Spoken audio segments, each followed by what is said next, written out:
day 1, may isolate. So, ito. Ang ulam ko ay itlog.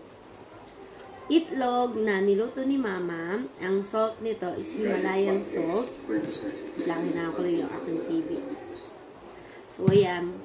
Ang aking salt ay Himalayan salt. So, para sa mga nagre-radioactive dyan, so, i-suggest ko sa inyo, since meron tayong iodine diet, ang gagawin natin is yung salt, bili tayo sa SM, yung Himalayan salt pink. So, yun naman is marami na rin naman na siya, maabot na rin naman ng mga 2 weeks or 3 weeks, no? May pagkamahalan lang po siya, nasa 174 dun sa SM. So, ito, yung egg, pinaluto ko kay Mama. Tapos, tinanggal yung kulay, dilaw, kasi bawal tayo na sa mga nagre-radioactive therapy. Ako, sarap. Tapos mamaya, magluluto naman ako ng potato.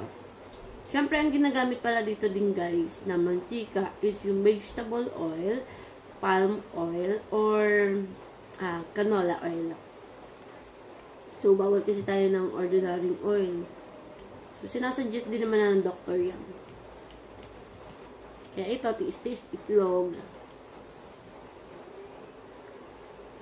Para naman sa mga nagsasawa na laging itlog ang ulam, mga nagre-radioactive therapy dyan, pwede tayong banana or mango. Kasi ngayon, nagsawa na kasi ako ng banana, kaya egg naman. Bukas, talong na may egg gagawin ko. Yes, lulutuin ko bukas talong na may egg. Kakadala lang kasi dito ng gas. So, pwede na ako magluto bukas. Dahil first day ko today. Pero hindi ko alam kung bukas makakapag-video ako ng aking second day. Kasi nga, bukas, ko mararamdaman ang effect ng radioactive. Sa ngayon kasi wala pa ako nararamdaman. Ganun daw yung pag first day. So, ayun.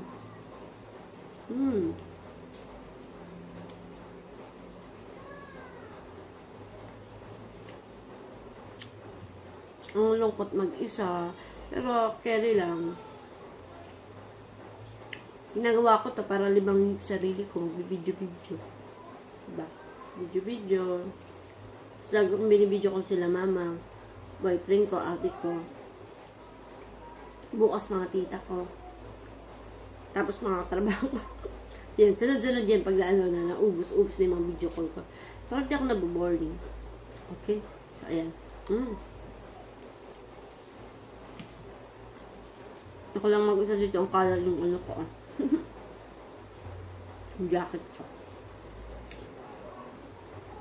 Masakit nga ang leeg ko.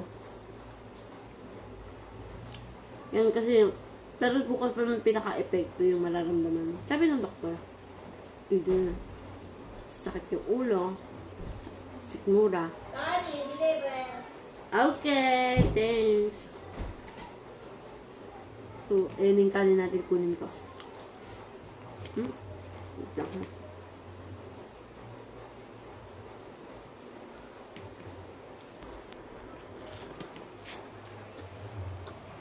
Kunin ko guys yung kanin.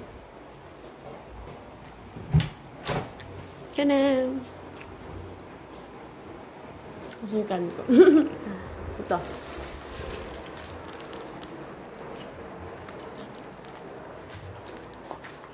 Hinahatid lang ni mama sa pinto yung pagkain ko, tapos kukunin ko. Sa paglabas ko kasi ng kwarto, ando doon na yung pinto. Nung sa palabas naman. Hindi sila pumapasok dito sa bahay. Nani-rent ko. Oo, nag-rent ako guys kasi doon sa bahay, wala kaming kwarto na may CR.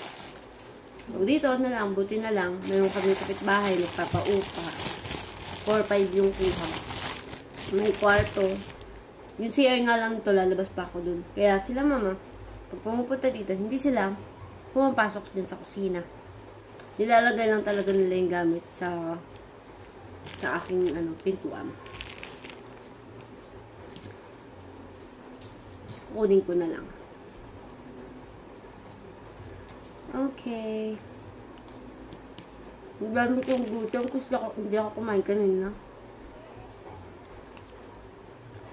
Kasi, nag-take ako ng radioactive. Pagkainom mo ng gamot, 2 hours bawal kang kumain. Ganun. Eh, ang kinain ko lang kanina, saging lang. Tapos, konting kanin. Eh, nauumay na ako. Parang nasusuka ka na pagpaulit-ulit yung kinakain mo. Kaya ito, egg naman. Mamaya, kakain naman ako ng patatas.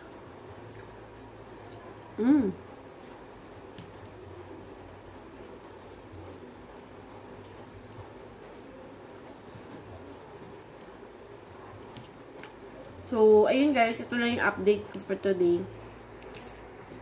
Yan. Kumain ng egg.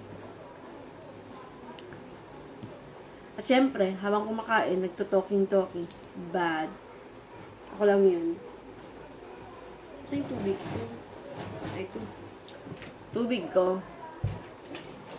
Ito. And, yung tubig po pala na mga nagre-radioactive, bawal sa alkaline or sa mga gripo lang. So, kailangan distilled water. Distilled water, mineral water, yan, pwede. O kaya, kung walang pambili ng distilled water, yung tubig na galing sa gripo is kailangan pakuluan. Pwede na yun. So, wag lang wag lang yung alkaline. Tapos, hindi pa pakuluan yung galing sa gripo. O yung mga binibili natin sa hindi ni-deliver. Kasi ata yun alkaline yun eh. So, ayan, distilled water yung pinabili ko. Nilagay ko lang dito. So, paubos na nga eh. Bukas ulit. Kasi, pag nagre-radioactive, more on tubig-tubig. Tapos, totoo, yun, nagluluha-luha. May times na parang magluluha-luha ka. Magmumuta-muta, ganun. So, kaya kailangan may tissue ka. Kasi, yun yung mga radioactive na lumalabas sa ating katawan. Luha. Either mga, ihe, utot, sipon. Excuse me. Ayun yun, radioactive. Excuse me, busog agad ako. Panay subo kasi ako kanina habang nagsasalita. Kaya ang bilis na ako agad nag-revert. So, ayun lang guys. Bukas ulit ako mag-live. Bye-bye. This is my day 1 radioactive therapy isolate dito sa ating rent house. Bye!